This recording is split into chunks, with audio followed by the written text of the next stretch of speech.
بسم الله الرحمن الرحيم.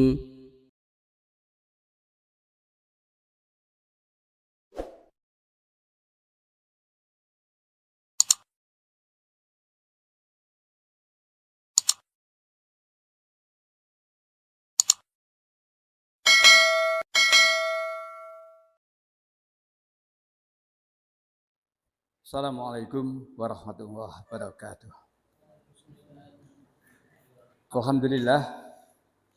Asyhadu an la ilaha illallah wahdahu la syarikalah wa asyhadu anna Muhammad. Allahumma shalli ala Muhammad wa qala Allah ta'ala a'udzu billahi minasy syaithanir rajim. Ya ayyuhalladzina amanu Ibu-ibu serta Bapak sekalian, jamaah salat maghrib Masjid As-Sakinah yang senantiasa dimuliakan Allah. Alhamdulillah, limpahan rahmat dari Allah senantiasa diberikan kepada kita semuanya, sehingga pada malam hari ini kita bisa melakukan aktivitas ini dan mudah-mudahan apa yang kita lakukan menjadi amal soleh kita dan diridhoi oleh Allah SWT. Amin. Kita awali kajian malam hari ini dengan ucap basmalah. Bismillahirrahmanirrahim. Ya Bapak, saya hormati, malam hari ini materinya tentang kristologi, tentang perbandingan agama. Tema masalah pernikahan. Pernikahan kita bandingkan bagaimana menurut Al-Quran dan bagaimana menurut Alkitab, supaya nanti kita bisa tahu dan bisa mengambil kesimpulan. Baik, langsung saja bicara tentang pernikahan. Nikah menurut agama Islam adalah perintah Allah. Memang seringkali kita dengar nikah itu sunnah Rasul. Tapi sebenarnya dalil pertama, nikah itu perintah Allah. Dalil kedua, nikah itu sunnah Rasul. Dasarnya surat 24. Surat An-Nur ayat 32. Ya, surat An-Nur surat 24 ya. Dan nikahkanlah orang-orang yang masih bujang di antara kamu, dan juga orang-orang yang layak menikah dari hamba-hamba saya yang laki-laki dan perempuan. Jika mereka miskin, Allah akan memberi kemampuan pada mereka dengan karunia-Nya, dan Allah Maha Luas pemberiannya, Maha Mengetahui. Itulah dasarnya tentang perintah nikah menurut Al-Quran. Kemudian berbicara tentang nikah. Bagi orang laki-laki, baik itu dijaga, duda, maupun beristri, tidak ada masalah. Tidak ada masalah. Tapi bagi perempuan ada masalah. Perempuan bagaimana? Perempuan yang janda. Perempuan yang janda diurus. Harus ada bukti surat keterangan janda. Apakah janda karena tinggal mati atau janda karena harus ada. Katakanlah KUA yang bagian mencatat, sebenarnya KUA itu kan tidak harus menikahkan, mencatat, lalu menerbitkan buku nikah. Tapi ditanya dulu statusnya, dijaga ya, atau duda tidak masalah. Duda tidak pakai diurus, duda diurus, tapi perempuan diurus. Kemudian para jamaah yang berbahagia, bicara tentang perempuan janda. Karena kalau perempuan itu masih menjadi istri orang, haram dinikahi. Bagaimana kalau lama ya? Ditinggal ke luar negeri, tidak diopeni, tidak bisa mengaku sebagai janda, maka harus ngurus ke KUA laporan. supaya kemudian nanti diterbitkan surat cerai. Jadi tidak bisa ngaku aku gak diopeni, tidak bisa. Harus ada bukti. Baik. Yang jadi persoalan di sini adalah janda. Ada janda pensiunan, ada pensiunan janda. Ada janda pensiunan, ada pensiunan janda. Saya pegawai negeri, punya istri. Istri saya tidak kerja. Saya pegawai negeri, saya punya pensiunan sekarang. Kalau saya mati, pensiunan saya jatuh ke, ini namanya apa? Janda pensiunan. Beda dengan seorang perempuan pegawai negeri lalu pensiunan janda. Nah, yang jadi persoalan ini janda pensiunan. Janda pensiunan, jadi misalkan saya mati, istri saya kan janda pensiunan. Dia akan dapat pensiunan enggak? Kalau dia kawin lagi, hilang pensiunannya. Nah, disinilah yang kadang-kadang orang lalu memilih seluman-selumun selamat. Mencari cara supaya pensiunnya tidak hilang. Kawin siri.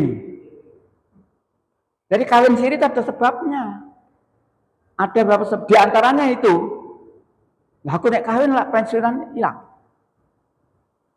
Kalau dia itu kawin siri, mestinya sudah tidak berat dia pensiunan. Kok sik nompok haram itu. Ini harus tahu kita. Haram bukan haknya. Itu sudah bukan haknya, tapi kok saya ditompok haram. Nah ini kita perlu tahu. Ini agama mengajarkan seperti itu.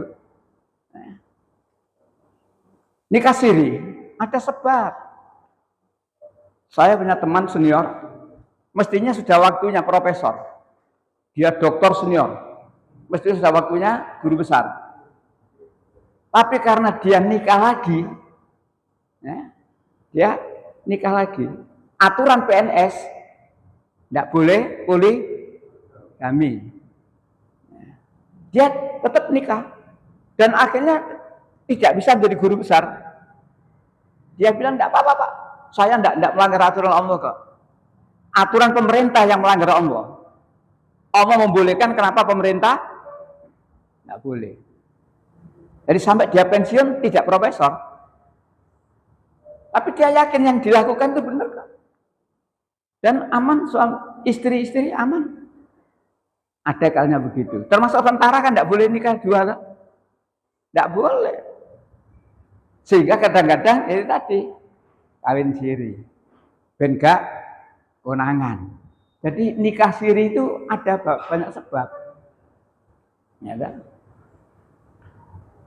Atau tidak konangan bojone.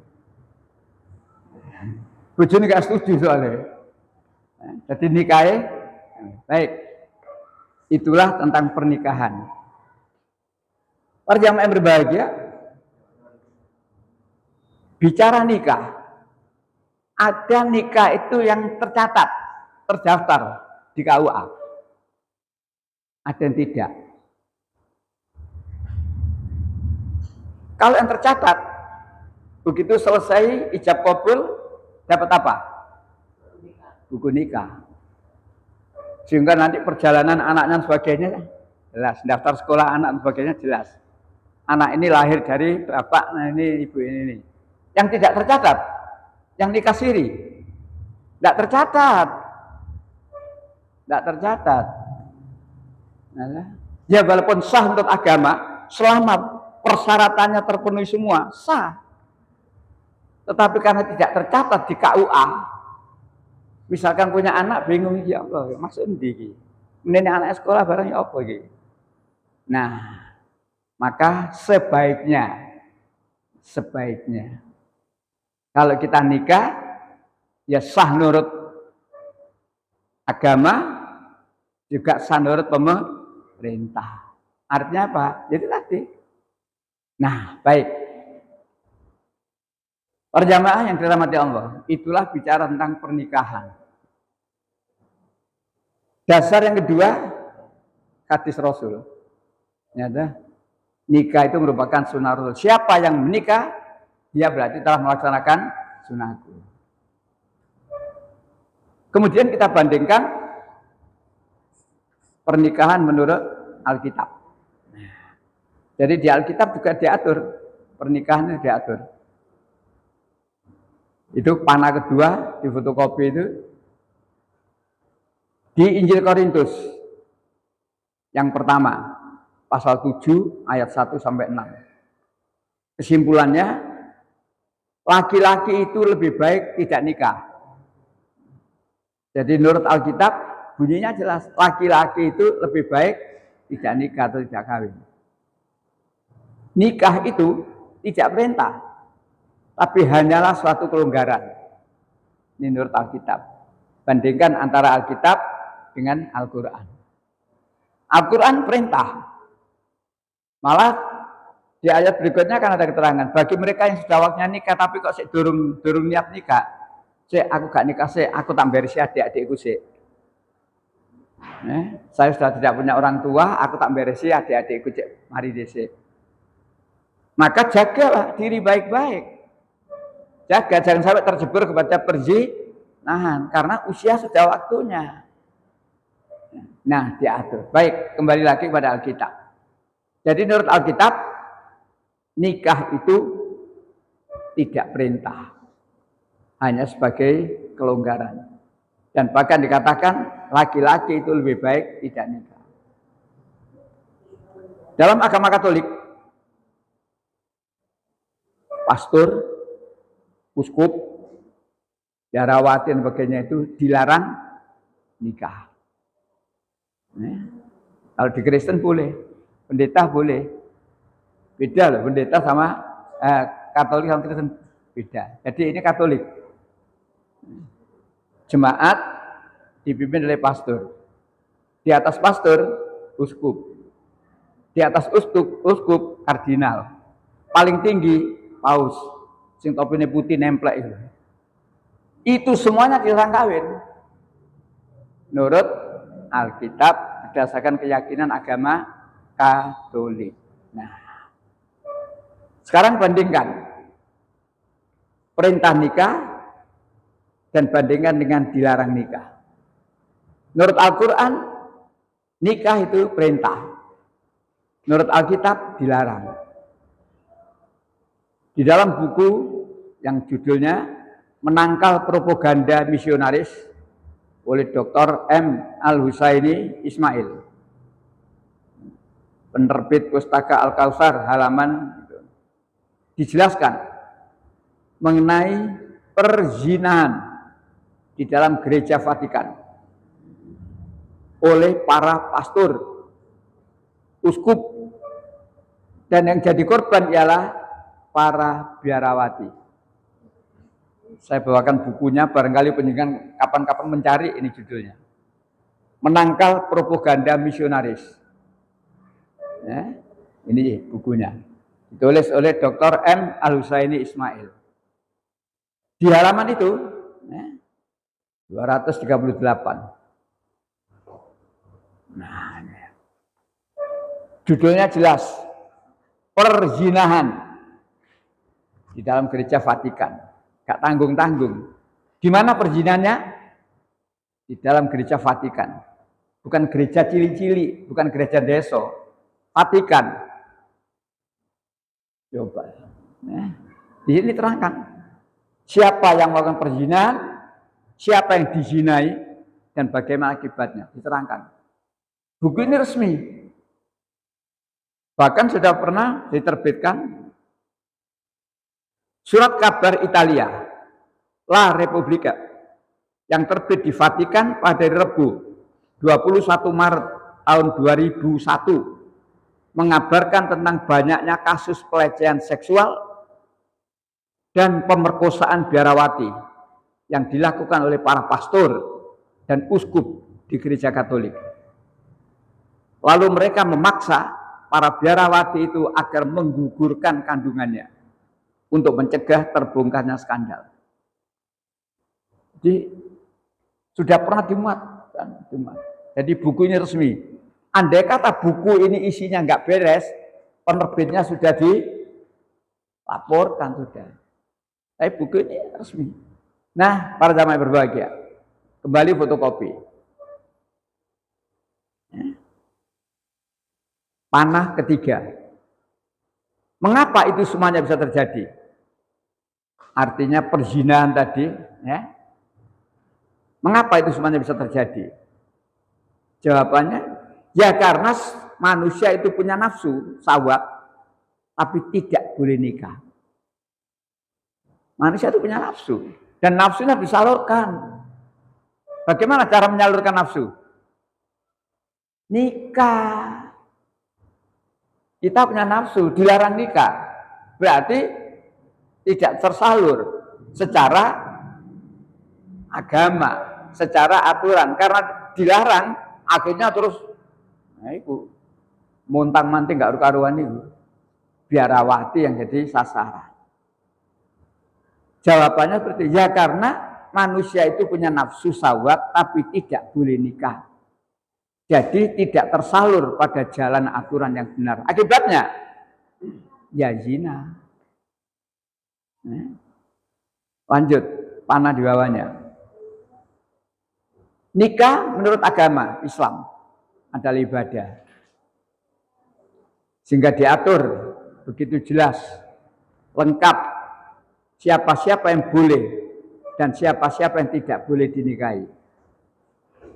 Jadi sebelum kita nikah atau sebelum kita menikahkan anak-anak kita, kita harus tahu aturan. Tidak sekedar pokok seneng, pokok cinta. Tidak, ada aturannya. Walaupun saling mencintai, kalau rambu-rambu dari Allah warna merah, jangan dilanggar. Jadi Islam itu begitu.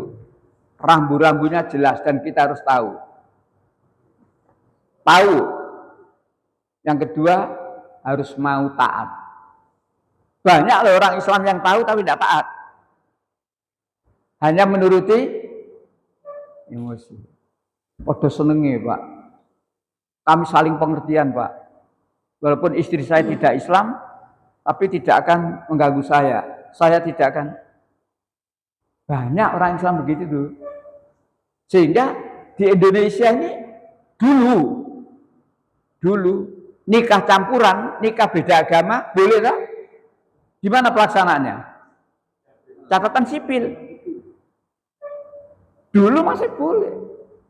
Sekarang ini tidak boleh. Jadi menurut Undang-Undang Pernikahan tahun 1994, nikah itu harus seagama. Seagama. Terutama kalau kita bicara Islam, haram kalau orang beragama Islam lalu nikah dengan orang yang tidak beragama Islam. Di sini yang kadang-kadang ya, kalau kita menyampaikan seperti ini, nyegah teman, nyegah keluarga, manggepannya opo. Padahal ini aturan. Dalilnya nomor 1, surat 2, 221. Wala tankihul musyrikati. Dan janganlah kamu menikahi perempuan musyrik sebelum mereka beriman. Stop. Ayat ini, kalimat ini untuk orang laki-laki. Dan jangan kamu menikahi perempuan-perempuan musyrik. Berarti kalimat ini adalah untuk orang laki-laki. Laki-laki yang beragama Islam, jangan nikah dengan wanita yang musyrik sebelum dia beriman. Lanjut. Sungguh hamba cahaya perempuan yang beriman lebih baik daripada perempuan musyrik, meskipun dia naik hatimu. Itulah perbandingannya. Hamba saya yang beriman, katakanlah pembantu rumah tangga, tapi dia beriman.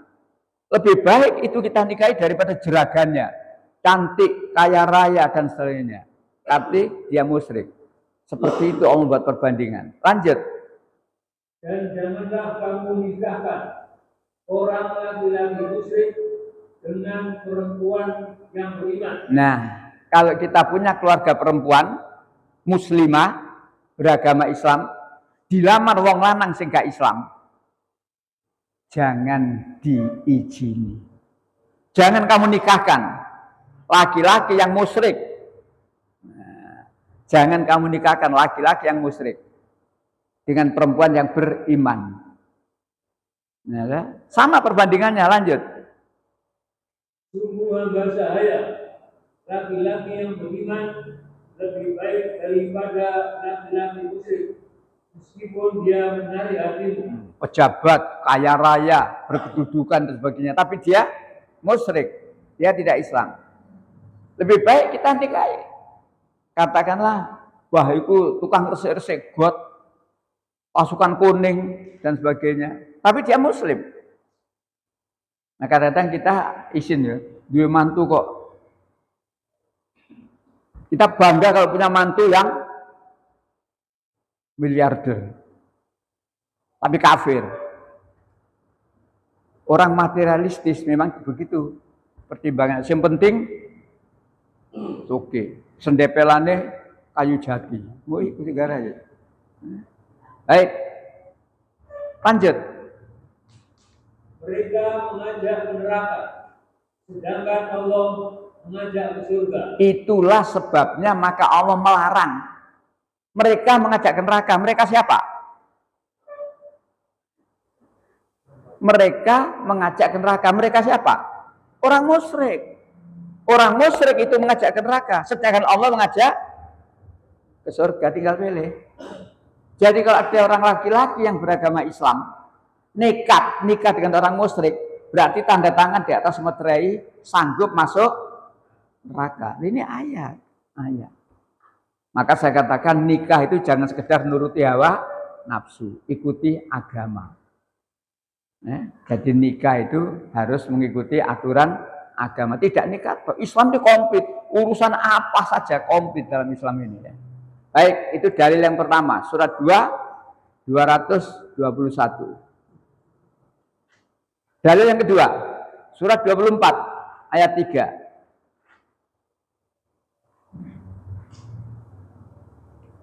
Ya. Pezina laki-laki tidak boleh menikah kecuali dengan pezina perempuan. Itulah Allah menjodohkan. Pezina jodohnya pezina. Lanjut. Ya, kalimat berikut. Atau dengan perempuan musyrik, dan pezina perempuan tidak boleh menikah kecuali dengan pezina laki-laki atau dengan laki-laki musyrik. Menurut ayat itu, pezina itu statusnya sama dengan orang musyrik. Pezina laki-laki tidak menikahi kecuali dengan pezina perempuan atau dengan orang musyrik. Begitu pula perempuan. Pezina perempuan tidak dinikahi kecuali oleh pezina laki-laki atau oleh orang musyrik. Jadi menurut ayat ini, orang musyrik itu derajatnya, statusnya sama dengan para pezina. Kalimat terakhir. Dan yang demikian itu diharapkan bagi orang-orang mukmin. Yang demikian itu. Maksudnya demikian itu adalah nikah dengan pezina, nikah dengan orang musyrik haram bagi orang yang beriman. Pertanyaannya, ya apa Pak? Nek alumni Pak. Dia sudah bukan pezina. Dulu memang pezina Pak. Buka stan nang doli pian. Tapi dia sudah tobat, alumni. Karena dia sudah tobat berarti dia bukan pezina, mantan. Boleh. Cuma, nah ini kupingnya gitu kandel. Tonggo-tonggo takkan lendi, mantan. Kok gelem ya? Oh, seneng ya. Satu, kupingnya kudu kandel. Yang kedua, periksa kesehatan sungguh-sungguh. Karena selama di doli itu, sing jajan gak karu-karuan. Jangan-jangan virus dari laki-laki hidung belang tadi itu banyak. Nah, secara pernikahan, secara agama sah, karena dia sudah bukan pezina, habis tobat. Tapi tadi, yang ketiga, ekonomi. Dulu ketika dia di sana, wong lanang teko mari ninggali. Teko maneh ninggali. Gak soro-soro dari duit. Begitu rumah tangga nek sing lanang gak berpenghasilan cukup. Enak biyen, Mas. Biyen aku gak tahu gak duwe duit biyen niku. Sampeyan kawin saiki malih. Ini perhatian. Oleh karena itu pernikahan begitu jelas di dalam agama Islam ya. Makanya tadi saya mulai dari nikah siri tadi itu. Karena masih banyak di antara umat Islam yang nikah siri dengan yang mestinya bukan haknya tapi tetap ditampani. Haram. Kalau itu sudah nikah, berarti dia sudah tidak berhak untuk menerima pensiunan tadi. Kecuali kalau dia memang PNS pensiun. Kan tadi saya terangkan janda pensiunan dan pensiunan janda. Haram. Mestinya kalau dia sudah nikah, uang itu sudah stop, balik ke negara. Jangan. Dalam yang menikahkan, mengerti ngono kok dinikahno? Ya kudu terangno. Ya kudu terang nikahno kudu ngerti. Dengan sampai nikah berarti ini harus putus. Pensiunan janda apa? Janda pensiunan. Karena dia sudah tidak lagi janda, wis ono sing nanggung, pensiunnya putus. Kok sing ro kok, Pak? Kok sing ro? Anisa 108 sing ro. Yaktafuna minan nas. Kamu hanya bersembunyi dari manusia. Wala yaktafuna minallah. Tapi kamu tidak bisa bersembunyi dari Allah. Duit yang mbok tampani itu sudah bukan hakmu. Karena kamu sudah nikah. Ini banyak kasus. Jadi nikah siri itu banyak sebab. Banyak sebab. Oleh karena itu saya katakan tadi, yang paling enak nikah itu, ya sudah. Sekarang ini Kota Madia kan sering mengadakan nikah massal ya. Nikah massal. Wis mau sak 10 tahun di sana ibiro. Ya, monggo. Nah, baik, karena kita temanya masalah pernikahan gitu ya. Baik. Kembali ke dasar. Panah keempat ya. Baru dalil 2 tadi. Yang ketiga, surat 60 ayat 10. Wahai orang-orang yang beriman, apabila perempuan-perempuan mukmin datang berhijrah kepadamu, maka hendaklah kamu uji keimanan mereka. Allah lebih mengetahui tentang keimanan mereka. Jika kamu telah mengetahui bahwa mereka benar-benar beriman, maka janganlah kamu kembalikan mereka kepada orang-orang kafir. Itu, kalau perempuan tadi jelas beriman, jangan kamu kembalikan pada suaminya kafir itu. Mengapa? Mereka tidak halal bagi orang-orang kafir itu. Itulah hukum Allah. Jadi hukum Allah itu satu-satunya hukum, satu-satunya aturan yang pasti benar dan pasti menyelamatkan manusia. Ini hukum yang dibuat oleh penguasa, alon dhisik. Hukum yang dibuat oleh penguasa, alon dhisik. Penguasa itu mestinya diatur oleh hukum. Tapi zaman saiki dibalik, hukum diatur oleh penguasa menurut kepentingan. Saya baca dalam Al-Quran ada perintah wa ulil amri minkum, mentaati ulil amri. Tidak mutlak. Ati Allah mutlak. Wa ati Rasul mutlak. Wa ulil amri tidak mutlak. Delok-delok ulil amri sing nggih. Pemimpin yang bagaimana yang kita taati? Disinilah saya hanya mendapati 2 ayat dari Al-Quran. Yang tegas itu di An-Nisa 59 itu. Ati Allah wa ati Rasul wa ulil amri minkum. Yang satu lagi di Ali Imran bukan An-Nisa ayat 59. Yang kedua An-Nisa 83. Tentang sesuatu tanyakan kepada Rasul dan tanyakan kepada ulil amri, cuma itu. Saya mencari yang lain tidak ada. Kembali sekarang, jadi Ini aturan. Kalau perempuan tadi sudah kamu uji dan betul-betul dia adalah orang yang beriman, jangan kamu kembalikan kepada suaminya yang kafir itu. Karena dia tidak halal. Artinya apa? Walaupun nikahnya dulu sama-sama Islam, sama-sama Islam, dapat surat nikah, tapi salah satu murtad, buyar. Suami murtad, buyar. Istri murtad, cari yang lain. Jangan mengumpuli wanita-wanita yang kafir. Disinilah. Jadi rumah tangga pernikahan itu tidak sekedar karena cinta. Tidak karena cinta. Tapi diikat dengan aturan-aturan yang lengkap dalam Islam itu. Terus yang nomor 4. Ini agak-agak panjang. Ini menyangkut siapa-siapa yang boleh dinikahi. Dan itu. Ini kalau kita tulis di lembaran baru nampak. Ye, monggo. Anissa 22 sampai 24 itu panjang. Iya.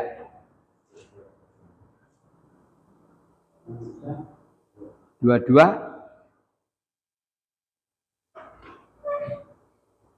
Dan janganlah kamu menikahi perempuan-perempuan yang telah dinikahi oleh ayahmu. Kecuali kejadian pada masa yang telah lampau. Terus. Sungguh perbuatan itu sangat keji dan dibenci oleh Allah dan seburuk-buruk jalan yang tempuh. Terus panjang itu. Jadi ayat ini 22 sampai 24 itu sebaiknya silakan disalin di kertas. Jadi kita tahu, oh iki gak oleh. Oh iki gak oleh, iki gak oleh. Itu, jadi itu. Baik, itulah aturan tentang pernikahan menurut agama Islam. Jadi tidak sekedar pokoknya seneng. Tidak, ada rambu-rambu. Ya, rambu-rambu. Di samping ada rambu-rambu siapa yang boleh dan yang tidak boleh dinikahi, ada aturan-aturan yang tidak boleh ditinggal. Ya, di samping agama tadi jelas, maka juga ada wali, ada ijab kabul, ada mahar dan seterusnya. Nah, kadang-kadang karena dia itu podo irenge, sir podo senenge, orang tuanya tidak setuju, kawin lari. Nek ditakoni, bapakmu nanti mati, ajar itu. Gak ada begini, gak ada. Hanya karena nuruti nafsu. Wali diatur. Wali diatur. Janda tanpa wali boleh. Tapi harus ada saksi. Jadi diatur. Memang janda tanpa wali boleh. Tapi harus ada 2 orang saksi. Dan pernikahan itu dianjurkan pakai walimah. Walimah itu tidak harus bancaan sak kota madya, gak harus resepsi nanggone. Yes, paling enggak tetangga dekat itu. Apa sih hikmahnya? Ben gak jadi fitnah. Ini S3 selumun selamat. Mari ngono mlaku-mlaku bareng apa kata tetangga? Yo. Kok karo iku sapa iku? Tapi kalau tetangga diundang atau paling tidak di walimah. Sehingga begitu dia keluar jalan-jalan, oh iku aku mantene. Ganteng ya sing lanang ya. Ayu ya, iya anu wedok, masih tua-tua yang ganteng ayu. Pemane sik nom-nom Joko ya tambah. Nah, diatur. Baik. Saya belum menemukan aturan yang jelas dari Alkitab mengenai itu. Artinya, ya opo wali, ya opo, saya belum menemukan dari Alkitab. Mengenai wali dan lain sebagainya. Selanjutnya, di dalam agama Islam dijelaskan tentang cerai, talak. Kalau lengkapnya NTIR, Nikah talak I NTIR iddah. Ini kita harus tahu NTIR nikah talak iddah rujuk. Kadang-kadang orang kadang-kadang salah persepsi. Iddah niku napa? Nunggu napa? Dilarang nikah sampai dalam batas waktu tertentu itu. Nah kadang-kadang ana wong mari ditinggal mati bojone terus seminggu teko nang pengajian diwadani. Iddah durung tek wis ngaji. Iddah itu dilarang menikah dalam batas waktu yang ditentukan oleh Allah. Dan iddah itu macam-macam dalam Al-Quran, tidak sama. Seorang perempuan, suami istri bercerai, iddah sing lanang pira? Gate, mari pegatan meneh kawin nggak apa-apa. Bojone mari mati meneh kawin nggak apa-apa, gak wong lanang gak ada iddah. Perempuan setelahnya bercerai dengan suaminya ada masa iddah. Berapa lama? Nah, 3 kali suci, bukan 3 bulan. Bukan 3 bulan, bukan bulan. 3 kali suci. Jadi misalkan sekarang tanggal 6. Lalu tanggal 15 haid. 1 hitungannya. Terus tanggal berapa lagi? Haid lagi. 2. Sampai 3 kali menstruasi sudah bersih boleh nikah. Jadi kalau masa iddah itu belum selesai, ini harus yang ngelamar, sabar. Yang aku karep tugas luar ya tugas nek nekat gak sah itu. Disinilah kita harus tahu aturan. Surat 2 228 iddah bagi istri yang baru bercerai dengan suaminya. 228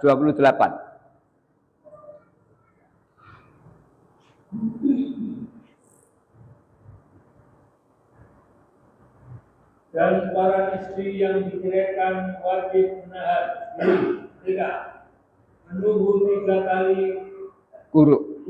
Nah itu 3 kali suci, bukan 3 bulan. Sekarang perempuan punya suami, terus suaminya mati. Surat 2 234. Iddahnya lebih panjang. Dan orang-orang yang mati di antara kamu serta meninggalkan istri-istri dalam mereka istri-istri menunggu 4 bulan 10 hari. 4 bulan 10 hari. Suami istri ini ada. Nah, lalu suaminya meninggal. Dia harus masa iddahnya selama 4 bulan 10 hari. Apa kok luwih suwe? Nek pegatan iki padha wanine. Terus tak buyar tak? Gak apa-apa buyar aku sudah simpenan. Tapi ditinggal mati sing lanang, perasaannya. Bahkan tidak sedikit perempuan yang tidak nikah lagi. Aku gak kawin mana, aku tak gedekno anak-anakku. Beda, subhanallah Islam ini. Nah, kalau wanita hamil, lanang wedok kebablasan, lalu sing wedok hamil. Berapa masa iddahnya? Sampai melahirkan. Termasuk juga istri sedang hamil, sing laki-laki sakit lalu meninggal atau setelah meninggal, hamil ya. Padahal bobotnya sik 2 bulan. Kalau menurut iddah yang biasa 4 bulan 10 hari, tapi karena dia hamil tunggu sampai luar biasa Islam ini. Dan tidak ada yang ngelamar gak gelem ngenteni wis delok liyane. Indah Islam itu. Ada yang tanpa masa iddah. Surat 33 Al-Ahzab ayat 49. Tanpa masa iddah. 33 49. Wahai orang-orang yang beriman, apabila kamu menikahi perempuan-perempuan mukmin, kemudian kamu ceraikan mereka sebelum kamu mencampurinya, maka tidak ada masa iddah. Nah, jadi kita menikahi seorang perempuan mukmin muslimah, kita belum melakukan hubungan suami istri, lalu pisah, tidak ada masa iddah. Ini Quran, ini Quran. Beda dengan surat 65 ayat 4. 65 At-Tolak ayat 4. Itu termasuk wanita yang hamil dan sebagainya itu. Ayat 4. Perempuan-perempuan yang tidak haid lagi di antara istri-istrimu, jika kamu ragu-ragu tentang masa iddahnya, maka iddahnya adalah 3 bulan. Terus. Dan begitu pula perempuan-perempuan yang tidak haid, sedangkan perempuan-perempuan yang hamil, waktu dia menikah itu sampai mereka melahirkan kandungannya. Komplit Islam itu. Di agama Nasrani gak kenal iddah. Mungkin tidak ngerti iddah Laila. Penyanyi itu. Inilah Islam. Lah kita orang Islam itu kadang-kadang gak pati paham kitabnya. Sehingga kadang-kadang itu gak kanti, nyerowontong aja. Baik. NT, nikah, talak. Talak itu boleh enggak? Perceraian itu boleh enggak? Boleh, enggak titik. Tapi dimurkai oleh Allah. Artinya apa? Nikah saking kepeksone ojo. Nah kita itu kadang-kadang suka mencari alasan. Nikah 5 tahun durung duwe anak ngono gaya alasan. Wingi langsing saiki gembrot ngono gaya alasan. Dan seterusnya. Sing wedok ya ngono. Nah, dibelanjani kurang titik ngono. Jadi perceraian itu dibolehkan dalam Islam. Tetapi kalau memang sudah maka ada aturannya. Dikala ada cekcok, ada aturannya. Pisah ranjang. Pisah ranjang tapi masih dalam satu atap, tidak boleh keluar rumah. Yang perempuan di kamar depan, yang laki-laki di kamar belakang. Itu pun dibatasi hanya 3 malam. Luar biasa. Jadi Islam ini aturannya luar biasa.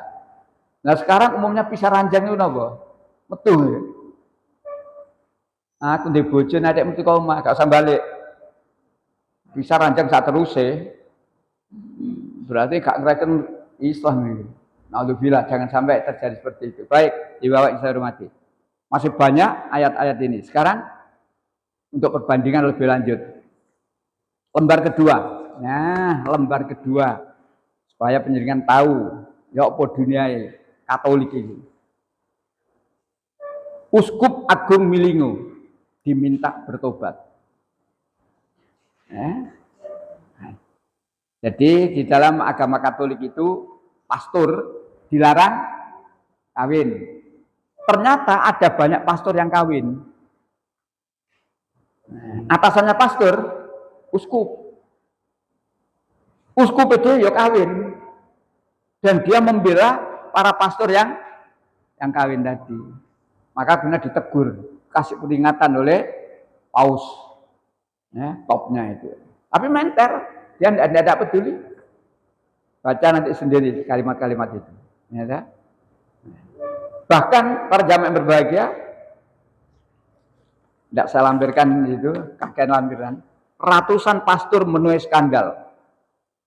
Jadi tentang pastor yang berzina, menzinai biarawati, minta sediani wanita-wanita seperti itu banyak. Tidak sekedar pastor, tapi juga kardinal, durani pastor. Mundur kardinal kontraselibat, gak kuat. Maka sekarang ini sebelum dia menjadi seorang pastor dilakukan psikotes buat calon pastor. Kuat enggak? Bujang lapuk.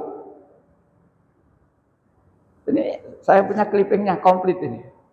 Ya, karena banyaknya kejadian seperti itu, maka sampai diadakan tadi. Bapak yang saya hormati, yang lebih mengejutkan, kalau sekarang ini paus namanya siapa? Fransiskus. Sebelum Fransiskus, Benediktus. Benediktus 16 mengundurkan diri. Menurut keterangan, alasan dia mengundurkan diri karena kesehatan. Tetapi ternyata bocor. Paus Benediktus 16 mengundurkan diri dari tahta kepausan pada awal tahun 2013 lalu. Koran Italia La Repubblica pada Kamis 14 Februari 2013 mengungkap salah satu alasan pengunduran diri Benediktus 16 adalah karena diduga terkait kasus skandal seksual yang terjadi di gereja Katolik. Jadi pastor, uskup, kardinal, paus sekalipun itu punya nafsu. Tapi karena nafsunya dibendung, ya akhirnya seperti di buku yang saya sampaikan, perzinahan dalam gereja Vatikan tidak tanggung-tanggung. Tidak gereja desa-desa, gereja cilik, perzinahan di gereja Vatikan. Ya. Yang dizinai biarawati. Setelahnya dizinai, disuruh menggugurkan. Seperti inilah. Maka bagaimana untuk tidak seperti itu? Jawabannya ayo nang Quran. Kalau kita mau tahu Quran, mau taat Quran, insya Allah tidak akan terjadi itu. Karena di Quran diterangkan semuanya. Tetapi umat Islam, jangankan hari ini, zaman Rasulullah saja umat Islam sudah banyak yang mengabaikan. Ini zaman Rasul.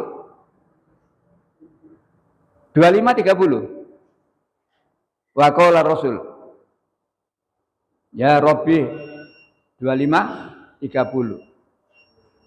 Rasulullah madul nang Gusti Allah iki.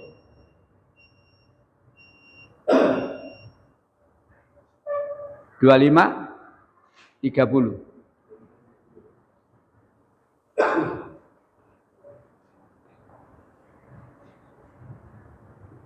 Dan berkata Rasul. Dan Rasul berkata, ya gimana? Ya Tuhanku, sesungguhnya kaumku telah menjadikan Al-Quran ini diabaikan. Sesungguhnya kaumku telah menjadikan Al-Quran ini diabaikan. Apa maksud diabaikan? Gak ngereken.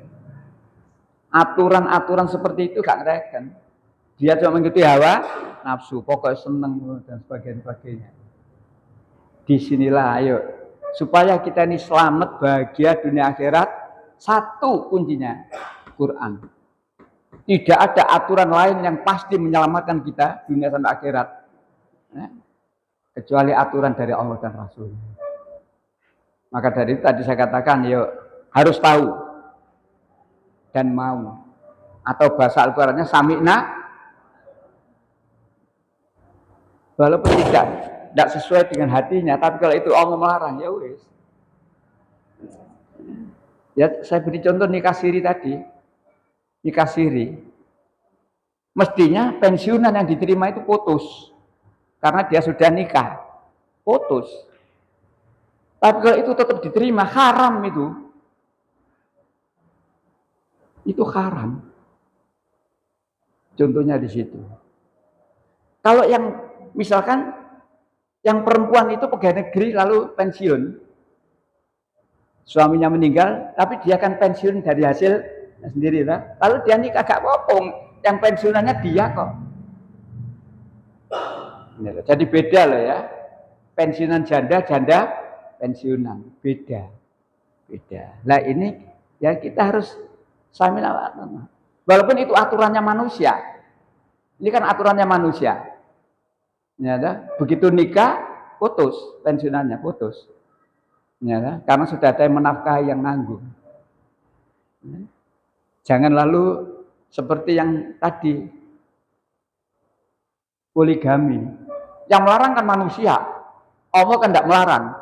Saya kasusnya ini. Jadi teman saya itu akhirnya sampai pensiun tidak menjadi profesor. doktor senior. Ya karena nikah, dia nikah oleh atasannya kena perit. Tapi bagi dia apa? Pak Fadil, yang penting saya tidak melanggar Allah kok. Saya poligami ada dalilnya. Justru aturan pemerintah yang melarang poligami itu dolim. Panjang wong keren, Pak. Nah, terlepas dari itu, ya, baik para jamaah yang berbahagia. Jadi yang lembar kedua silakan dibaca sendiri. Ini ada intinya dia itu nikah karena manusia itu punya nafsu syahwat, dibreed karo oleh paus, orang nomor 1 di Katolik. Tapi gak direken. Bahkan dia membentuk tim advokasi, ya, membela para pastor, para pastor yang menikah. Jadi menunjukkan bahwa aturan melarang nikah itu aturan yang bertentangan dengan fitrah. Mudah-mudahan kita dengan tahu sedikit perbandingan ini, kita bisa ayo mulai dari nikah yang tercatat, nikah tidak tercatat, nikah yang dan seterusnya. Kita akhiri dengan ucapan hamdalah, alhamdulillahirabbil alamin, subhanakallahumma wa bihamdika, asyhadu an la ilaha illa anta, astaghfiruka wa atubu ilaik. Assalamualaikum warahmatullahi wabarakatuh.